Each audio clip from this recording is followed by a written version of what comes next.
počitnice niso bile najboljše. Je naša družina izgubila hišo, ker jo je voda odnesla. Prihajam z Jelendola, ker je bila cesta še prehodna. Smo mogli peš do moje babice in zdaj tam prespimo. Malo nam je v hišo kapljal, v gozdu se je potka čist podrla pa en most. Moj star ata je prišel noter, pa je rekel, da izpakirajte vse cune, gunke rabite, najbolj vzemite, pa pojdimo ven, no. Jaz sem pač vzel vsaj za šolo, pa gune cune, pa sem šel ven, bos.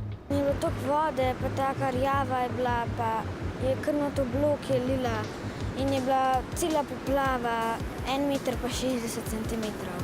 Gasilci so dali sesalc za vodo in pol smo to vodo ven dali. Pri naši hiši je bilo na začetku veliko mivke in veliko blata. Po cesti, ko se peleš, so bili kakor da bi kamne nalagal. Sošolci so bili zelo prijazni in me tolažili, da bo vse v redu. Sreča v nesreči, smo vsi živi, nepoškodovani, počas bo bolj, gre na boljše.